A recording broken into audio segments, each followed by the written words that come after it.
everyone, I'm Rebecca and welcome back to my channel.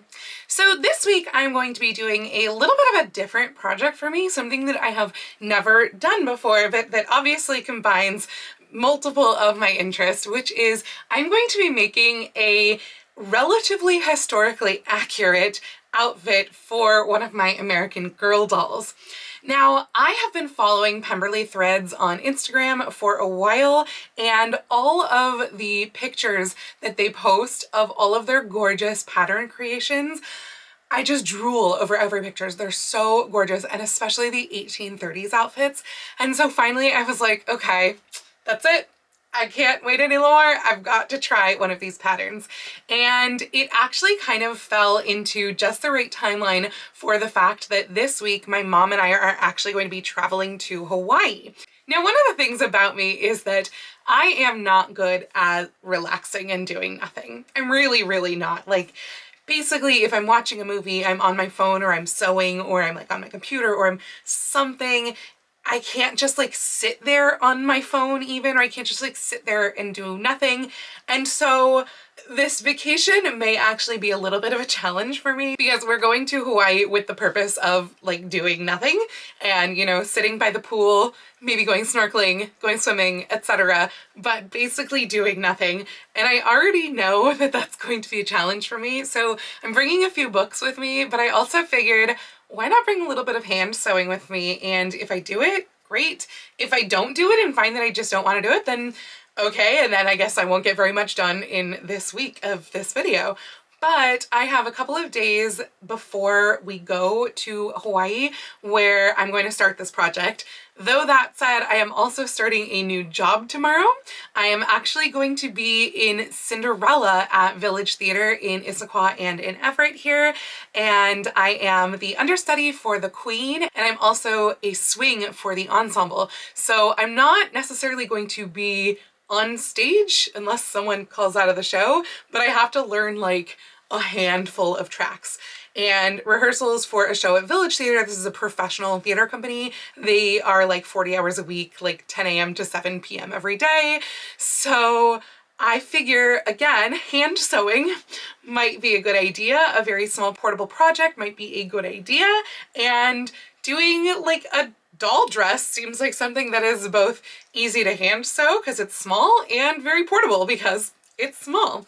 So yeah, I thought that this was going to be the perfect thing. So I went and I bought like 5 or 6 different patterns from Pemberley Threads on Etsy, and luckily she was so kind to give me like a bundle discount because I was buying a bunch of them, and I am very excited to get going with these. So you may remember this fabric right here because this was supposed to be the sleeves to my gunny sacks dress. I have decided that yesterday was 86 degrees on October 16th. It just doesn't seem like we're gonna get fall here. So I'm not adding sleeves to the gunny sacks dress, and I am stealing this fabric and I'm going to make a lovely pumpkin colored 1830s dress instead. And I mean, like, just for example, this is one of the pictures from Pemberley Threads Instagram. I mean, like, ugh, so gorgeous. I've been just drooling over all of them, and that's why I had to make this. So I think I am going to be starting with the dress that is called the Molly pattern, as well as the 1830s capelet, because those are what's going to be made out of this fabric here. And then I am also planning to make a bonnet and possibly a pelerine. I'm not really sure what all. Oh, I'm gonna make the corded petticoat probably. I might go as far as making like the corset eventually, but I kind of figure they're dolls. They don't necessarily need like an 1830s style corset, so, but a petticoat would be a good idea. So yes, I'm starting with the dress though. I'm working my way backwards, starting with the outer garments and then going inner. And let's go ahead and get going because there's a lot of pieces to these patterns. So I've cut out some of the pieces already, and I just want to show you something that I think is so funny. Because like, for example, this is the bodice front. Small, doll size, you know, nice and petite. Takes up just scraps of fabric. But this is the sleeve. This is the 1830s sleeve on this pattern. think that this is hilarious. Right now, basically what I'm doing is I'm cutting everything out and I'm clipping it with like quilting clips to the pattern piece because everything is such small pieces that I don't want anything to go missing, particularly because I will be probably traveling with a lot of these still in like piece form. I'm going to try to get kind of as much as I can as possible done today before I start my job and before I go to Hawaii. But then otherwise I want everything to be really well contained, and I'm probably going to go ahead and draw markings on while everything is, you know, still clipped together. That way I know how they go together as well. All of the patterns seem to be really precise. Like these are multiple pages. So I am going to print the instructions of what I think I can get done with me in Hawaii. But otherwise I'm going to leave them just on my computer when I'm working here. Right now I haven't printed anything. I'm just reading them off of my computer. And then I just printed like the pattern pieces and obviously cut those out and taped them together. So I'm going to continue cutting my last few pieces. I still have about 5 or 6 more to cut out of the pumpkin fabric, and then I can go ahead and start assembling things. By the way, I am planning to take this camera with me to Hawaii so that I can show you things as I'm like hand sewing. Obviously, if I'm hand sewing things are going to go a lot slower together, but at the very least I will kind of show you what I get done each day. So there are a lot of pieces in these patterns. This is all the dress pattern, the Molly dress pattern. You can see like the bodice pieces, and then like there's lining pieces for the bodice as well. This rectangle is the skirt. And we got sleeves, waistband. This is the capelet over here. So each of the little capelet pieces are lined. I'm going to line them in black cotton sateen. And then the ruffle, there's 2 ruffles, one for each of the capelet layers. And so those are there. So now I get to start putting everything together. I think I'm going to start with the dress because otherwise the capelet will have nothing to go with. And so the dress, I have the instructions up here on my computer, and I am just going to kind of start with the beginning of putting darts in the lining piece and then putting the bodice pieces together, gathering the sleeve head and putting it onto the bodice pieces. There's not much instruction, it seems, about like how to finish anything, like, you know, serging edges or anything like that. And they're so small that I think I'm just kind of not going to worry about it. There is a mention of like finish the skirt back edges, but it doesn't say how. It almost looks like in the pattern that she's like hand whipped the edges. I'm not sure what I'm going to do. That I might go ahead and just serge like the one big back seam and then just call it good because this is a much larger piece. These were like the world's smallest darts, and I wasn't even sure how to sew something that small, but I put in a new Microtex needle and I think I managed. There we go. We got the world's smallest darts. So at this point I've completed the first page of instructions. So the bodice exterior is kind of all sort of assembled and prepped. We're gathering stitches in the fronts, and the bodice lining is similar with stitching around the arm size here. Now I'm going to clip around the arm size, and then this gets pressed back. It's honestly almost comical how much sleeve goes into this arm size. Just for example, this is the sleeve ungathered but pinned in place on the marking points and the ends, and this is the sleeve gathered up into its little poof and pinned in place. It is so densely gathered, like you basically couldn't get any more dense. And I mean, look at that poof. I'm so excited for this. All of the bodice seams are now all together, so now I get to turn everything right side out and press it, but even the lining is already in. So as you can see, the bodice is together, the lining is in, I have my edges pressed. What happens now is you turn the sleeves inside out, like through the lining, and you pin the lining down so that you can whip stitch by hand the lining to all of those really thick gathers on the sleeve. So that's what I'm going to do next as far as hand sewing goes. However, I think I'm actually going to switch to a little bit more machine sewing and probably start on the skirt next. So there's a few steps going on here that I'm going to actually combine into one step, which is attaching the waistband. So basically the pattern instructions say to baste the lining of the bodice to the outer of the bodice down at the bottom of the bodice, and then attach the outer waistband to the outer, and then attach the inner lining waistband to the lining so that you sandwich them all together eventually, but in 3 steps. I'm actually just gonna go ahead and do all of that in 1 step. I think it'll be just fine. The skirt is now attached to the bodice, to the waistband.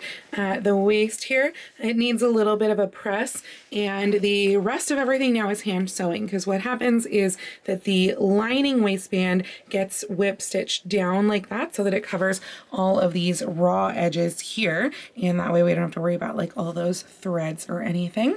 And so that gets whipped down, and then hooks and eyes, or hooks and bars, I think, get sewn onto the back of the bodice. And so once I do the hand sewing there, the hand sewing there, and the hooks and eyes, the dress portion will be done. I got my lining all stitched in, and the hooks and bars are on the back. So the dress is now finished, which means it is time to go put it on a doll. So here we go. This is my childhood Samantha, my first ever American Girl doll, wearing my first ever dress. Obviously, you know, her bangs are so wrong for the 1830s, but the dress is so cute. Look at those sleeves. They're so big. I love them. Now the next step is to make the little capelet, because, oh my goodness, she is showing a lot of neck and shoulder for day wear. So with the capelet, it first starts by sewing basically like all of the fronts to the backs. So this is the lining for the under, I think it's called A, the outer for that one, and then also for the second tier of the capelet. And then these are going to be the ruffles. So the next step here, I've already folded this in half after doing this seam. So you do right sides together on the ends, then you fold it right sides out and press it all in place, and then run gathering stitches along here. Same with on this one here. And then these are going to get pulled up to fit here, and it says to baste in place. We'll see if I decide I need to baste it and then stitch the other side to it, or if I can just sandwich it and do all together. It is the end of day 1 in Hawaii, and as you can see, I basically already have a capelet. So I actually got one of these mostly done on the flight to San Jose, which was the first leg of the flight, and then I finished it and got the other one done on the rest of the flight to Hawaii. So I just did a little bit of hand sewing on the plane. They just need to have a press to get a nice clean edge. I did wind up kind of doing some extra reinforcement stitches at the corners, just because I think my hand stitches weren't kind of tight enough to catch all of the little bits and pieces on the edges there. But yeah, once these have a press, they will be ready for the binding right there. And then I think a hook and eye go on at the neck, and then the capelet is done. So I think it's super, super cute, but we'll have to wait until I get back to see it with the rest of the dress. And then I only brought one other thing to work on while I'm here, so I really don't have that much hand sewing to do, unfortunately. But this is the chemisette. So you can see the pattern pieces are right here. So we've got the chemisette. I think this is the fronts right here. This is the back, which is cut on the fold. These are just like single layers. And then there's a little collar, and that is going to have lace applied. And then there's tape that will go through the channels of the chemisette and some neckline binding. And that's about it on there. So by the time I get home, I should have all of that done, and I will check in with you again tomorrow. So I have actually finished the capelet now. All I did basically was I pressed it all with the iron in the hotel, and I put this binding on around the neckline. So it's sewn in on one side, and then it is whip stitched down in place on the other side. And then I added the hook and eye at the neckline there. So the capelet is all done, and I can't wait to put it on a doll with the dress. Editing Rebecca here. So while Rebecca in Hawaii did continue on to the chemisette part of this project, I didn't actually finish the chemisette while I was in Hawaii. So here I am back, and I've decided to break this up like I normally do my vlogs, which is every week what I get done in that sewing. So the chemisette is going to go into next week's vlog, along with the bonnet and maybe some other pieces. We'll see what else I get done. But I did want to show you the capelet right here, because it is now on Samantha. I think it is so super cute. I think it's gonna look even cuter with the chemisette, because basically we'll get that little lace collar around the top, that little touch of white right here, because the chemisette is something that goes underneath the dress and then peeks out at the collar. So yeah, I really love how this looks with the dress though. I think that it really continues that 1830s iconic look, because it really helps to make the shoulders even wider looking, which I absolutely love. So yeah, I'm excited to continue with this project next week. Then I will be going back to sewing for me. This isn't going to be like a doll channel now. It's just going to be this week and next week for quick little stuff that I'm doing while on vacation and while at rehearsal. But then I'll be going actually onto some 18th century stays. I've had so many requests over the couple of years that I've been doing this channel to do videos on 18th century stays. I've been putting it off and putting it off and putting it off, but I'm making an 18th century project for like winter for myself, and let's face it, you and I both know that I need new stays, so I'm going to be doing that in just a couple of weeks here. But hopefully you have enjoyed this first part here of the doll clothes project. Definitely go check out Pemberley Threads on Etsy. I have linked it down below in the description. You can get yourself these patterns as well.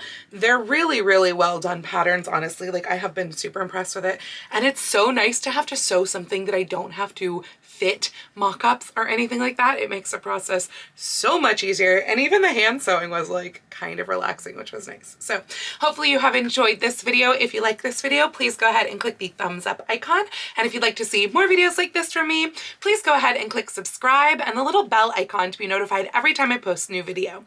I do post videos here on YouTube twice a week, with my sewing vlogs like this out on Tuesdays and other costuming content out on Saturdays, but I post every day over on my Instagram, so please go follow me on Instagram. That's at Lady Rebecca Fashions.